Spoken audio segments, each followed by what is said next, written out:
ഇതൊരു പ്രശ്നമാണോ കോൺഗ്രസിനെ സംബന്ധിച്ച്? അതായത് ഇന്നിപ്പോൾ പുറത്തു വന്നിട്ടുള്ള ഈ സംഗതി അത് പരമാവധി മേക്കപ്പ് ചെയ്യാനും കവറപ്പ് ചെയ്യാനുള്ള പരിശ്രമം കോൺഗ്രസ്സുകാരുടെ ഒരു ഗ്രൂപ്പ് ഓഫ് കോൺഗ്രസ്സുകാരുടെയും ഒരു ഗ്രൂപ്പ് ഓഫ് ലീഗുകാരുടെയൊക്കെ ഭാഗത്തു നിന്ന് നിരന്തരമായി കണ്ടുകൊണ്ടിരിക്കുകയാണ്. നമ്മൾ ഇപ്പോഴും കാണുന്നത് ഈ മൊമെന്റിലും കണ്ടുകൊണ്ടിരിക്കുകയാണ്. ഇത് ഇന്നിപ്പോൾ വി ശിവൻകുട്ടി പറയുന്ന ഒരു സ്ത്രീ പീഡകനെ മുന്നിൽ നിർത്തി വോട്ട് ചോദിക്കുന്ന ആളുകളെ ഇൻസൾട്ട് ചെയ്യുന്നതിന് തുല്യമാണ്. അയാളെ മാറ്റി നിർത്താൻ, കള്ളത്തരം കാണിക്കാതെ, നാടകം കളിക്കാതെ മാറ്റി നിർത്താൻ തയ്യാറാകണമെന്ന്. സത്യത്തിൽ ഇന്നത്തെ ദിവസം കോൺഗ്രസിന് നല്ലൊരു അടി കിട്ടിയിട്ടുണ്ടോ ഇതിനകത്ത്? തീർച്ചയായിട്ടും. ഇപ്പം നിജേഷ് ഇവിടെ ന്യായീകരിച്ച് പറഞ്ഞല്ലോ, ഞങ്ങൾ ഈ വ്യക്തിയെ, ഞാൻ പേര് പറയുന്നില്ല, സസ്പെൻഡ് ചെയ്തു എന്നുള്ള കാര്യം. സസ്പെൻഡ് ചെയ്ത കാര്യം പുറത്ത് അന്ന് പറഞ്ഞിട്ടുണ്ട്. നിയമസഭയിൽ സ്വാഭാവികമായിട്ട് നിയമസഭയിൽ മാറ്റി നിർത്തിയിട്ടുണ്ട്. പക്ഷേ താങ്കൾ പറഞ്ഞ പോലെ കഴിഞ്ഞ കുറച്ച് ദിവസമായിട്ട് കാണുന്നത് ഈ വ്യക്തി പാലക്കാടുള്ള എല്ലാ പരിപാടികളിലും അദ്ദേഹമുണ്ട്. MLA എന്നുള്ള നിലയ്ക്ക് മാത്രമല്ല, പാർട്ടി ഓഫീസിലുണ്ട്, എല്ലാ പരിപാടികളിലും അദ്ദേഹം ഉണ്ട് എന്നുള്ള കാര്യത്തിൽ ഒരു സംശയമില്ല. സസ്പെൻഡ് ചെയ്ത ഒരാളെ കോൺഗ്രസ് സസ്പെൻഡ് ചെയ്ത് കഴിഞ്ഞാൽ ആ സമയത്ത് അദ്ദേഹത്തെ തിരിച്ചെടുക്കുന്നവരെ അദ്ദേഹം കോൺഗ്രസ്സുകാരനല്ല. അങ്ങനെയുള്ള ഒരാളെ ഈ വേദികളിൽ ഉണ്ടാകുന്ന അദ്ദേഹത്തിന് സ്വാധീനം ഉണ്ടാക്കുന്ന രൂപത്തിൽ അദ്ദേഹത്തിന് സോഷ്യൽ മീഡിയയിലൊക്കെ അദ്ദേഹം വളരെ ശക്തമായി തന്നെ രംഗത്തുണ്ട്. ഇവിടെ പറഞ്ഞ പോലെ, റെജി പറഞ്ഞ പോലെ, സിനിമാ താരങ്ങളോടൊപ്പം ഒക്കെ ഉള്ള അദ്ദേഹത്തിൻ്റെ നിൽപ്പ് നമ്മൾ കാണുന്നതാണ്. അപ്പോൾ ഇതെല്ലാം വെല്ലുവിളിക്കുന്ന രൂപത്തിലുള്ള കുറേ കാര്യങ്ങൾ. എന്നെ പിറകോട്ടാക്കാൻ ഇവിടെ ഒരു ശക്തിക്കും കഴിയില്ല, കോൺഗ്രസ്സുകാരിൽ തന്നെ ഒരാൾക്കും കഴിയില്ല എന്നുള്ള രീതിയിൽ അദ്ദേഹം ഉണ്ടായിരിക്കെയാണ് രണ്ടാമത്തെ ഈ ഓഡിയോ വരുന്നത്. അപ്പോൾ ആ ഓഡിയോ രാഷ്ട്രീയത്തിൻ്റെ ഭാഗമാണെന്ന് പറഞ്ഞിട്ട് കാര്യമില്ല.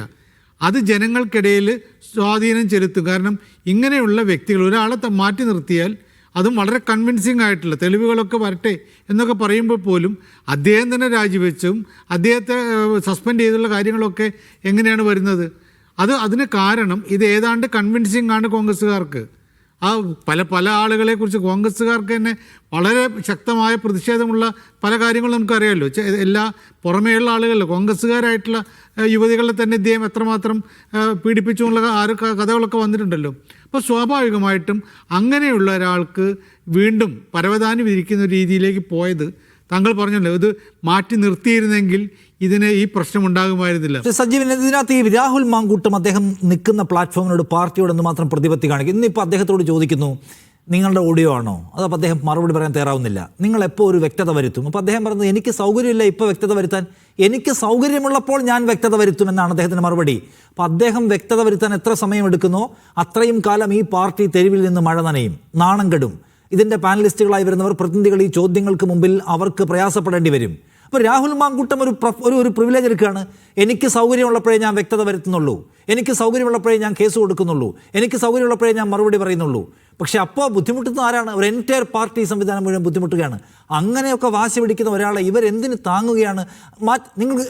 ഇവർ പറയണ്ടേ, എപ്പോഴാണ് താങ്കൾക്ക് വ്യക്തത വരുത്താൻ പറ്റുക? ഒരു 3 മാസം കഴിയട്ടെ, എന്നാൽ 3 മാസം അങ്ങോട്ട് മാറി നിൽക്കുക എന്ന് പറയാൻ പോലെ ഈ പാർട്ടിക്ക് കഴിയാത്തെന്താണ് സജീവൻ? അത്ര വലിയ ആളാണോ കേരളത്തിലെ കോൺഗ്രസിന് ഈ മാങ്കൂട്ടത്തിൽ? രാഹുൽ മാങ്കൂട്ടത്തിൽ വളരെ ശക്തനായിരുന്നുള്ള കാര്യം നമുക്കറിയാം. അദ്ദേഹം എത്രമാത്രം സ്വാധീനമുള്ള ആളായിരുന്നുള്ള കാര്യം നമുക്കറിയാം.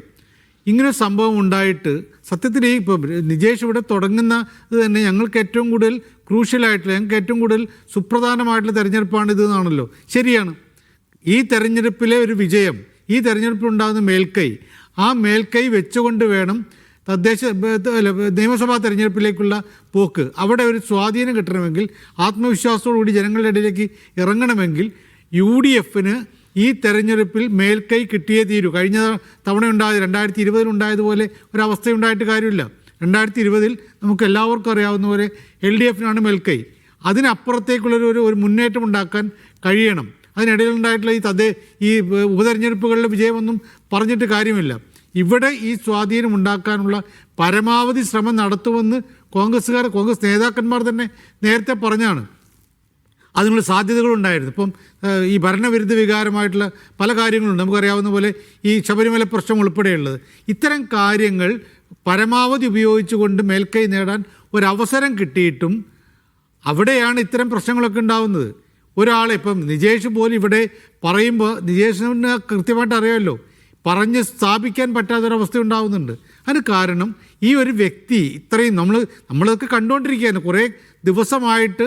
അത്ഭുതത്തോടുകൂടി നമ്മൾ കാണുക. കാരണം കോൺഗ്രസ് സസ്പെൻഡ് ചെയ്തു എന്ന് പറയുന്ന ആൾ ഏതാണ്ട് പാലക്കാട് മുഴുവനായിട്ട് വിഹരിച്ച് നടക്കുകയായിരുന്നു ഈ സ്ഥാനാർത്ഥി നിർണയത്തിൻ്റെ കാര്യത്തിൽ. അല്ല സജീവ്, ഞാൻ ചോദിക്കുന്ന ഒരു കാര്യം, ഇതിപ്പോൾ കോൺഗ്രസിനകത്ത് പലതരത്തിലുള്ള വിഭാഗീയ താല്പര്യങ്ങളുണ്ടെന്ന് നമുക്കറിയാം, തർക്കമില്ലാത്ത കാര്യമാണത്.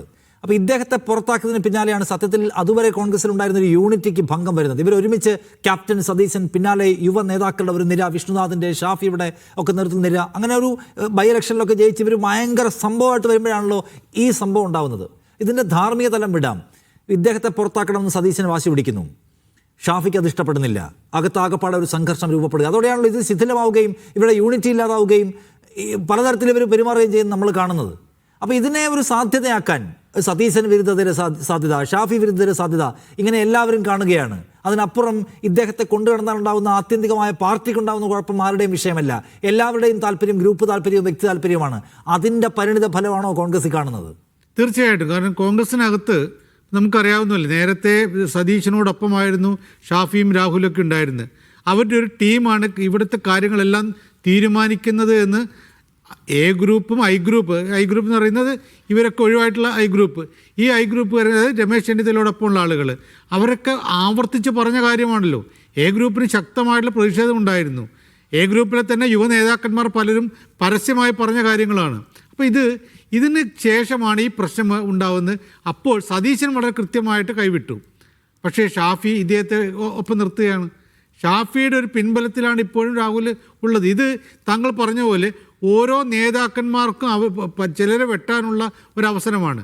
രാഹുൽ മാങ്കൂട്ടത്തിൻ്റെ ഈ പ്രശ്നം വെച്ചുകൊണ്ട് അതിനെ മറയാക്കിക്കൊണ്ട് പരസ്പരം വെട്ടിത്തീർക്കാനും അടുത്ത നിയമസഭാ തെരഞ്ഞെടുപ്പിൽ ആരൊക്കെ എന്നൊരു കാര്യത്തിൽ തീരുമാനമാക്കാനുള്ള ഒരു ശ്രമമാണ് ഇപ്പോൾ നടന്നുകൊണ്ടിരിക്കുന്നത്. പക്ഷേ അത് ഈ തദ്ദേശ സ്ഥാപനങ്ങളിലേക്കുള്ള തെരഞ്ഞെടുപ്പിലും അടുത്ത നിയമസഭാ തെരഞ്ഞെടുപ്പിലൊക്കെ കോൺഗ്രസ് എന്ന പാർട്ടിക്ക് വലിയ ക്ഷീണമുണ്ടാക്കും. അവർക്ക് കിട്ടുമായിരുന്ന ഒരു നല്ല സുവർണാവസരം ഇപ്പോഴൊക്കെ അവർക്ക് ശരിക്കും പറഞ്ഞാൽ ഭരണവിരുദ്ധ വികാരം കുറേ ഉണ്ട്.